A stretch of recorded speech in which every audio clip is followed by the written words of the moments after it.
Here are the tools that you're going to need for this job.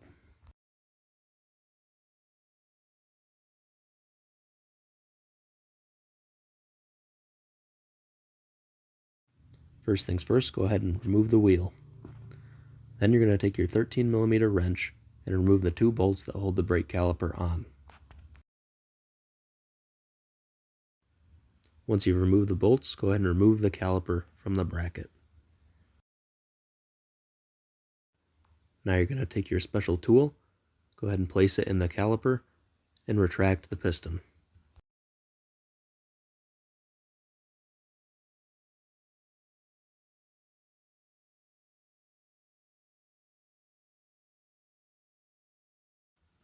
Now set the caliper out of the way, grab your 18mm socket, and remove the 2 bolts that hold the brake caliper bracket onto the knuckle.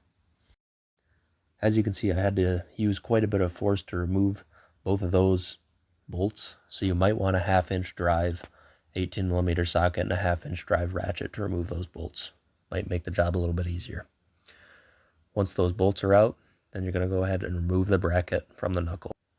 Now remove your old brake pads and the old hardware, and then take your die grinder and clean up the surface.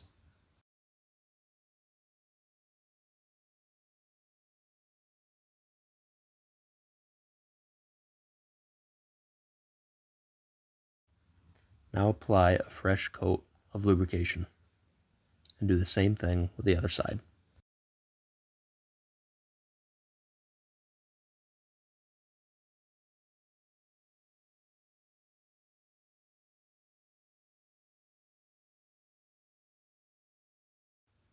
Next, remove your slide pins and clean and lubricate those as well.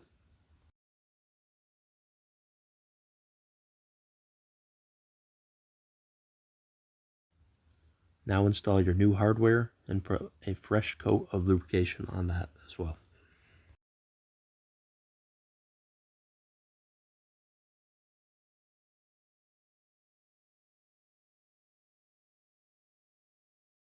Now take your die grinder and clean off any rust on the surface of the hub.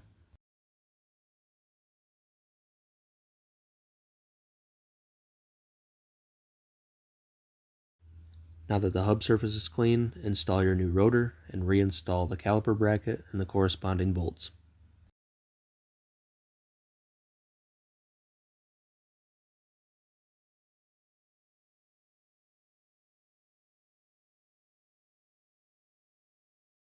Once those bolts are tight, go ahead and install your pads. They're the same inside and out, so it doesn't matter which side that you put them on.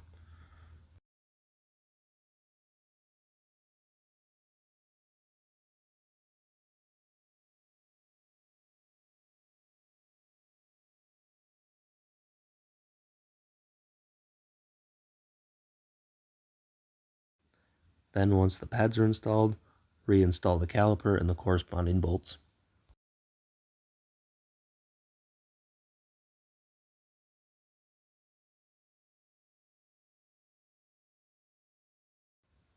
Now that all the bolts are tight, you can go ahead and reinstall your wheel and the 5 lug nuts.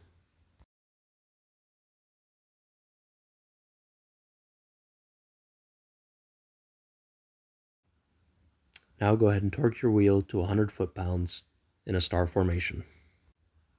Next, open up your hood and check your brake fluid, make sure it's full, and then get in the car, pump up the brake pedal until it's nice and firm.